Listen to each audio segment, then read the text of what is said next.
வணக்கம். நீங்கள் இணைந்திருப்பது ஜெஃப் நகரின் மதிய நேர பிரதான செய்திகளுடன். முதலில் தலைப்புச் செய்திகள். தலைமன்னார் கிராமத்திலிருந்து தீடை பகுதியில் ராமர் பாலம் வரை சுற்றுலா பயணிகள் பார்வையிடுவதற்கான படகு சேவைகள் ஆரம்பிக்க திட்டம்.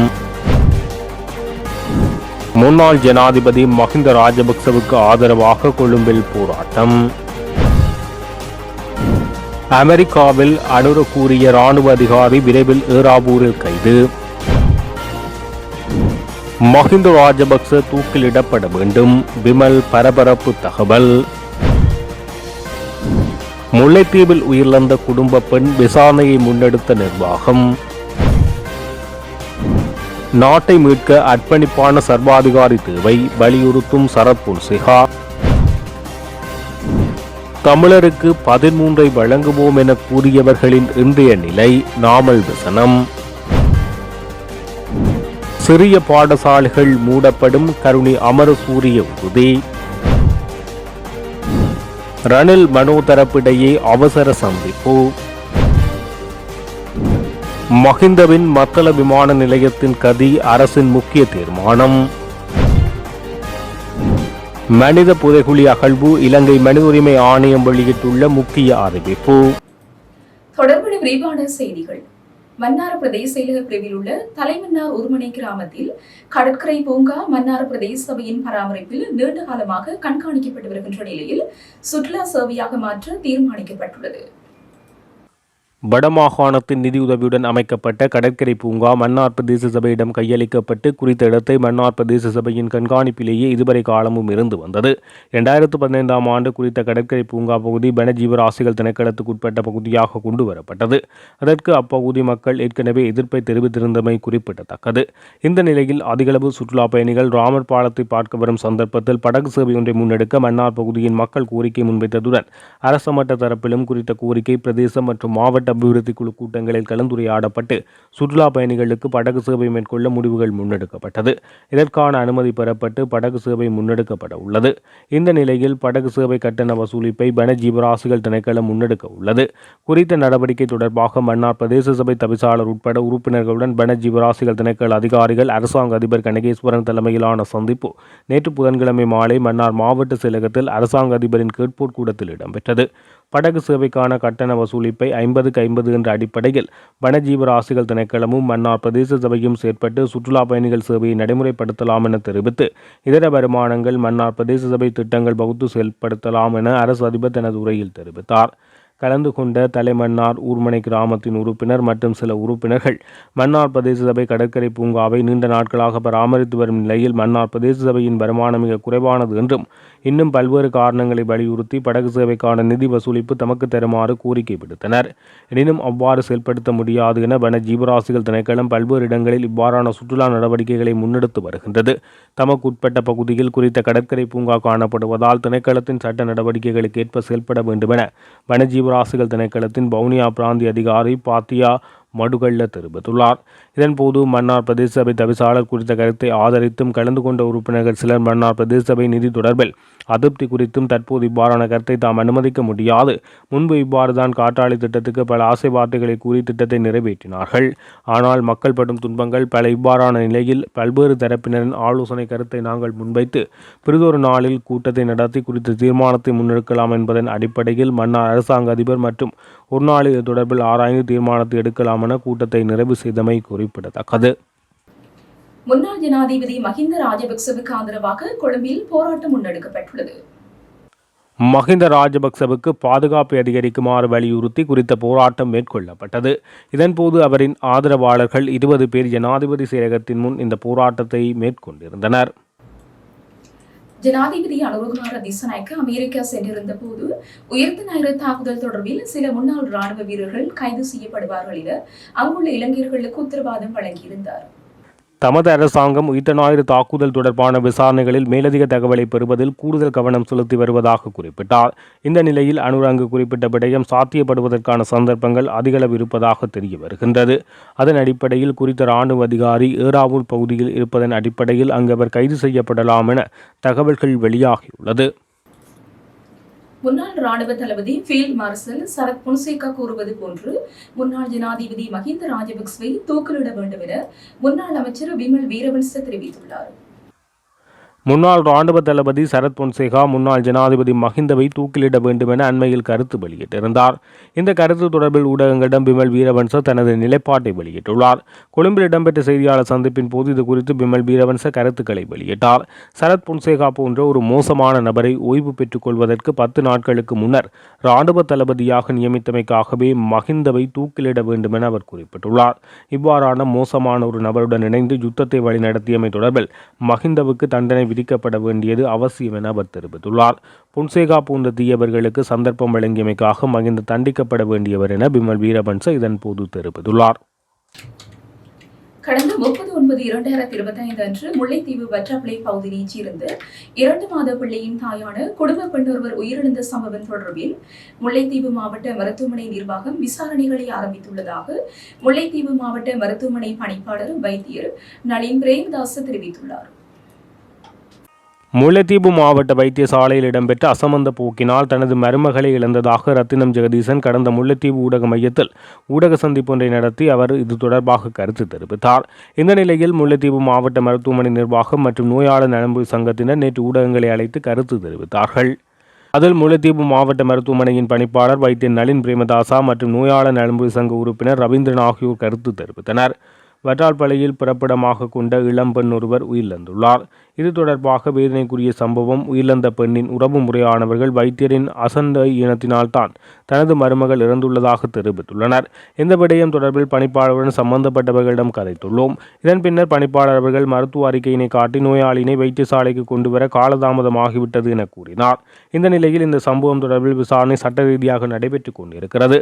விசாரணை முடிவில் எந்த அதிகாரியோ அல்லது எவராக இருந்தாலும் தகுந்த சட்ட நடவடிக்கை எடுக்கப்படும் என நோயாளர் நலன்புரி சங்கத்துக்கு அறிவித்துள்ளார்.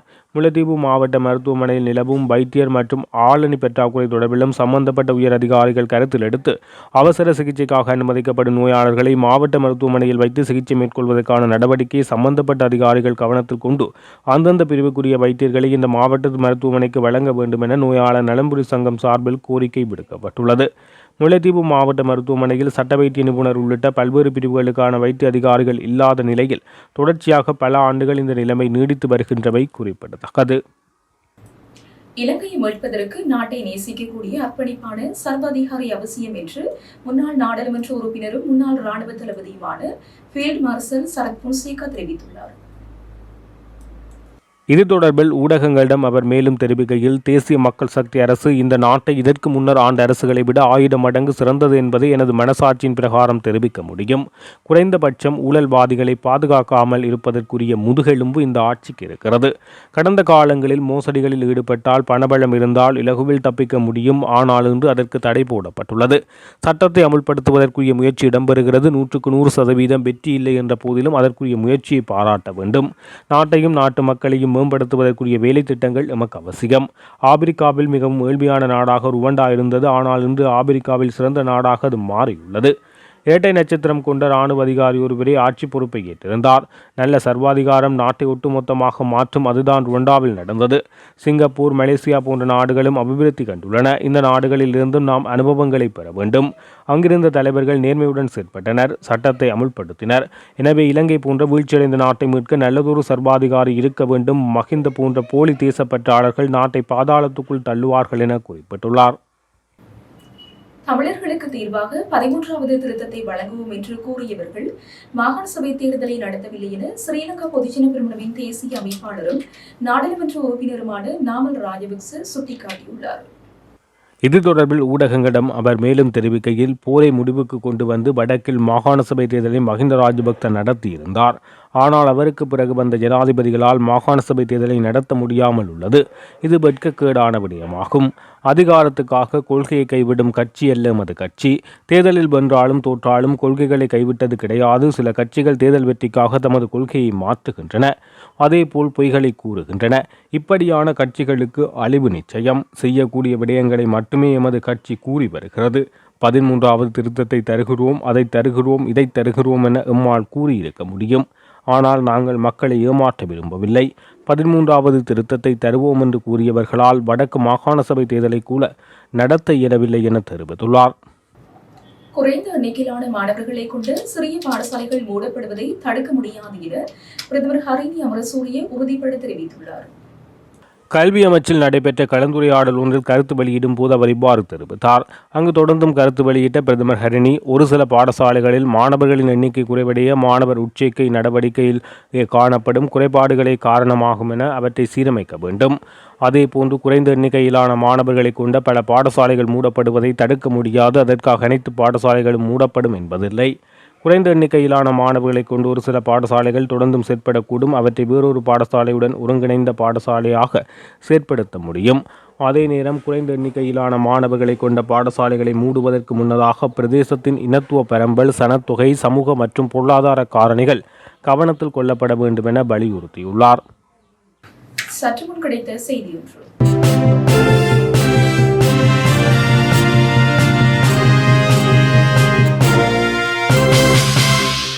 யாழ்ப்பாணம் அரியாலை பகுதியில் கழிவுகளை கொட்ட வந்தவர்களை மறைத்து அடாவடியில் ஈடுபட்டார்கள் என குற்றம் சாட்டி 8 பேரை யாழ்ப்பாண போலீசார் கைது செய்துள்ளனர். அரியாலை பகுதியில் நல்லூர் பிரதேச சபை ஆளுகைக்குட்பட்ட பகுதிகளில் சேகரிக்கப்படும் கழிவுகளை தரம் பிரிக்கும் நிலையம் அமைக்கப்பட்டமைக்கு எதிர்ப்பு தெரிவித்து அரியாலை மக்கள் நேற்றைய தினம் புதன்கிழமை போராட்டத்தில் ஈடுபட்டனர்.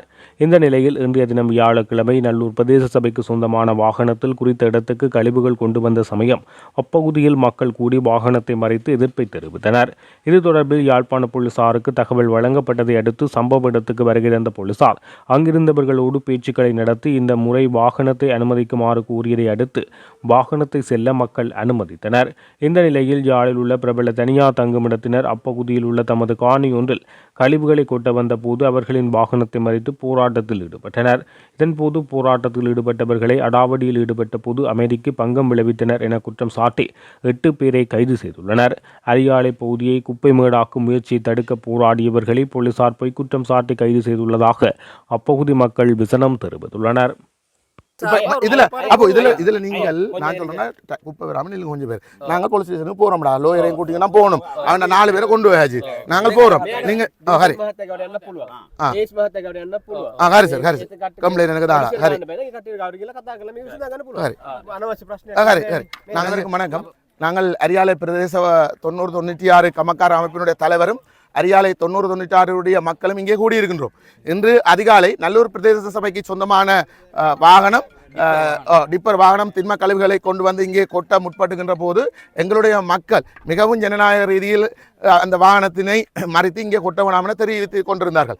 இந்த நிலைமையில் நேற்று ஆளுநருக்கு நாங்கள் 3 வகையான முறைப்பாடை கொடுத்திருந்தோம். அதில் ஒரு முறைப்பாடு யாழ்ப்பாணத்தில் பிரபல சுற்றுலா விடுதியான வலம்புரி கிரீன்கிராஸ் ஹோட்டலினுடைய திண்ம கழிவுகள், அதுவும் உக்க முடியாத பொலித்தீன் போத்தல்கள், பம்பசுகள், இது போன்ற உக்க முடியாத கழிவுகளை இங்கே ஒரு காணியை வாங்கி வந்து அந்த காணிக்கில் அதிக அளவில் முற்றுமுழுதாக கொட்டுகிறார். அதனை விட உணவு கழிவு, கழிவு நீர்களை மலக்கழிவு உட்பட ஒரு நாளுக்கு 3 பவுசர் என்ற அடிப்படையில் கொண்டு வந்து கொட்டுகின்றார்கள். இது தொடர்பாக நேற்று ஆளுநருக்கு நாங்கள் முறைப்பாடை கொடுத்திருந்தோம். இந்த நிலைமை இன்று அந்த கழிவு பவுசர் வருகை தந்திருந்த போது வீதியோரமாக அந்த தனியாருடைய காணியின் முன்னால் வீதியோரமாக சில இளைஞர்கள் இருந்து அந்த வாகனம் உள்ளே சென்று விட்டது.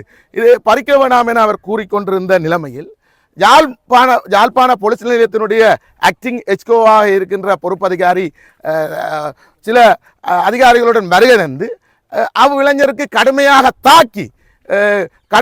தாக்கி இப்பொழுது கைது செய்து கொண்டு சென்றிருக்கின்றார்கள். இந்த நாட்டில் ஜனநாயக நாடு என்று சொல்கிறார்கள். இந்த நாட்டில் ஜனநாயகம் எவ்வாறு இருக்கின்றது என்பதை போலீஸ் திணைக்களம் காட்டுகிறது. அதுவும் குறிப்பாக இந்த சம்பவம் நடைபெற்றுக் கொண்டிருக்கின்ற நிலைமை நான் அந்த இடத்துக்கு வருகை தந்தேன். நான் ஒரு கமக்கார அமைப்பினுடைய தலைவராக இருக்கிறேன்.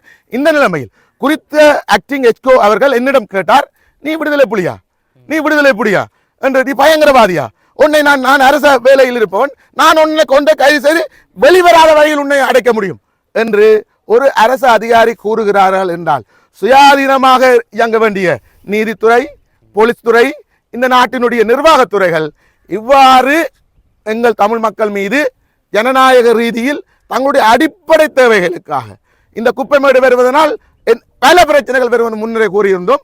அதனுடைய அடிப்படை தேவையை கருதி மாற்றிடம் ஒன்றை நேற்று தவிசாளர் அவர்கள் உத்தரவாதம் தந்திருந்தால் அதுவரை மாற்றிடத்தை பார்ப்பதாகவும் அதுவரை நிறுத்துவதாகவும் கூறியிருந்தார்.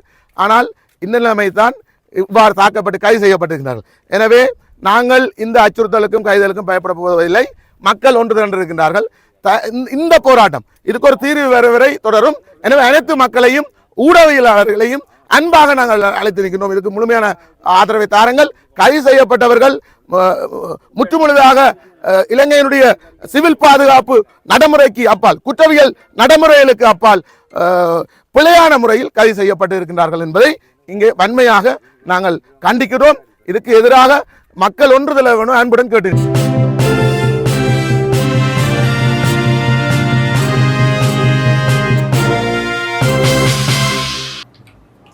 இரண்டாயிரத்தி 25ஆம் ஆண்டு செப்டம்பர் மாதம் 23ஆம் தேதி வரை நாட்டில் உள்ள சிறைச்சாலைகளில் 34,765 கைதிகள் தடுத்து வைக்கப்பட்டுள்ளதாக நீதியமைச்சர் அறிவித்துள்ளது. அவர்களில் குற்றம் நிரூபிக்கப்பட்ட 10,509 கைதிகளும் 24,256 சந்தேக நபர்களும் அடங்குவதாக நீதியமைச்சர் ஹசன நாணயக்கார தெரிவித்துள்ளார். பாராளுமன்றத்தில் வாய்மூல வினாக்களுக்கு பதிலளிக்கும் போது அவர் இதனை தெரிவித்தார். இந்த நிலையில் மரண தண்டனை மற்றும் ஆயுள் தண்டனை விதிக்கப்பட்டவர்களை தவிர ஏனைய சிறு தண்டனைகளை அனுபவிக்கும் கைதிகளை விடுதலை நாளில் விடுவிக்க மட்டுமே சட்டப்பூர்வ அதிகாரம் இருப்பதாக அவர் சுட்டிக்காட்டியுள்ளார். 2025 ஆகஸ்ட் 31ஆம் தேதி வரை அபராதம் செலுத்த முடியாத நிலையில் 2,122 கைதிகள் சிறையில் இருப்பதாக நீதியமைச்சர் தெரிவித்துள்ளார். ஐக்கிய தேசிய கட்சி தலைவர் ரணில் விக்ரமசிங்கே மற்றும் தமிழ் முற்போக்கு கூட்டணியின் தலைமை குழுவினரிடையில் சந்திப்பு இடம்பெற்றுள்ளது. இந்த சந்திப்பு ரணில் விக்ரமசிங்கவின் புளவர் வீதி அலுவலகத்தில் இடம்பெற்றது. ரணில் விக்ரமசிங்கே நாளை ரஷ்யா செல்ல உள்ளதால் இந்த சந்திப்பு அவசரமாக ஏற்பாடு செய்யப்பட்டதாக தெரிவிக்கப்படுகிறது. நுவரெலியா மாவட்ட உள்ளூராட்சி மன்றங்களின் ஆட்சி அமைப்பு தொடர்பில் ஒத்துழைப்பு பற்றி உரையாடும் கலந்துரையாடல் இடம்பெற்றதாக கூட்டணி தரப்பினர் தெரிவித்துள்ளனர். தமிழ் முற்போக்கு கூட்டணி சார்பாக தலைவர் மனோ கணேசன், பிரதி தலைவர் பழனி திகாம்பரம், ராதாகிருஷ்ணன் ஆகியோர் கலந்து கொண்டனர். சந்தேகத்திற்குரிய மனித புதைகுழிகள் தொடர்பான அகழ்வாராய்ச்சிகளை நடத்துவதற்கு நீதிமன்றங்கள் உத்தரவுகளை பிறப்பிக்கும் வரை காத்திருப்பதற்கு பதிலாக புலனாய்வு நிறுவனங்கள் விசாரணைகளை மேற்கொண்டு அவற்றின் கண்டுபிடிப்புகளின் அடிப்படையில் தேவையான நீதிமன்ற உத்தரவுகளை பெற வேண்டும் என்று இலங்கை மனித உரிமைகள் ஆணையம் தெரிவித்துள்ளது. சந்தேகத்துக்குரிய மனித புதைகுழிகள் தொடர்பான வழக்குகள் போன்ற எந்தவொரு அகழ்வாராய்ச்சியையும் நடத்துவதற்கு நீதிமன்ற உத்தரவு தேவைப்பட்டாலும் அது நீதிமன்றங்களால் எடுக்கப்பட்ட ஒரு முயற்சி அல்ல என இலங்கை மனித உரிமை ஆணையாளர் நிமல் புஞ்சிகேவா கொழும்பு ஊடகத்துக்கு தெரிவித்துள்ளார். இதற்கு பதிலாக தேவையான விசாரணைகளை மேற்கொண்டு பின்னர் பொருத்தமான நீதிமன்ற உத்தரவுகளை பெறுவது காவல்துறை உள்ளிட்ட தொடர்புடைய புலனாய்வு நிறுவனங்களின் பொறுப்பு என தெரிவித்துள்ளார். முதற்கட்ட விசாரணைகள் மூலம் நிறுவப்பட்ட உண்மைகளின் அடிப்படையிலும் சம்பந்தப்பட்ட தரப்பினரால் செய்யப்படும் கோரிக்கைகளின் பேரில் மட்டுமே நீதிமன்ற உத்தரவு பிறப்பிக்க உண்மைகள் விசாரிக்கப்பட்டு தொடர்புடைய நீதிமன்றத்துக்கு தெரிவிக்கப்பட்டால் நீதிமன்றம் அகழ்வாராய்ச்சிகளை அனுமதிக்கும். இதுபோன்ற விடயங்களில் நீதிமன்றம் முயற்சி எடுக்கும். எனவே நீதிமன்றங்களில் உத்தரவுகளை பிறப்பிக்க முன்முயற்சி எடுக்கும் வரை சம்பந்தப்பட்ட தரப்பினர் காத்திருக்க கூடாது. அவர்கள் நீதிமன்றங்களுக்கு முன் உண்மைகளை அறிக்கையிட்டு உத்தரவுகளை கூற வேண்டும். இலங்கையில் பாரிய புதைகுழி கண்டுபிடிப்புகளின் நீண்ட வரலாறு உள்ளது. அவற்றில் பல நாட்டின் பல தசாப்த கால மோதல்கள் மற்றும் அரசியல் வன்முறை நிகழ்வுகளுடன் தொடர்புடையவை என்று நம்பப்படுகிறது. மிகவும் நன்கு அறியப்பட்ட வழக்குகளில் ஒன்று யாழ்ப்பாணத்தில் உள்ள செம்மணி பாரிய மனித புதைகுழியின் கண்டுபிடிப்பாகும். இது வடக்கில் இராணுவ நடவடிக்கைகளின் போது காணாமல் போன நபர்களின் எச்சங்கள் கொண்டதாக கூறப்படுகிறது. முந்தைய சந்தர்ப்பத்தில் பொது பாதுகாப்பு அமைச்சர் ஆனந்த விஜயபால இதுபோன்ற வழக்குகளில் காவல்துறையின் பங்கு பாதுகாப்பை வழங்குவதற்கு அகழ்வாராய்ச்சி நடவடிக்கைகளுக்கு உதவுவதற்கு மட்டுமே அவற்றை தொடங்குவதற்கு அல்ல என கூறினார். காவல்துறையினர் புதைகுழிகளை தோண்டியெடுக்க வேண்டிய அவசியமில்லை. அந்த பொறுப்பு நீதியமைச்சகத்திடம் உள்ளது. நாங்கள் தேவையான பாதுகாப்பை மட்டும் வழங்குகிறோம். இருப்பினும் ஒரு கூட்டு புதைகுழி குறித்து புகார் இருந்தால் புகார் அளித்து நீதிமன்றத்தை அறிவுறுத்தல்களின் அடிப்படையில் அகழ்வாராய்ச்சிகள் உட்பட தேவையான நடவடிக்கைகளை மேற்கொள்வார்கள் என தெரிவித்திருந்தமை குறிப்பிடத்தக்கது. இத்துடன் ஜெஃப்னக்லரியின் மதிய நேர பிரதான செய்திகள் நிறைவடைகின்றன. மேலதிக செய்திகளை அறிந்து கொள்ள www.jeffnaclery.lk என்ற இணையதளத்தினூடாக இணைந்து கொள்ளுங்கள்.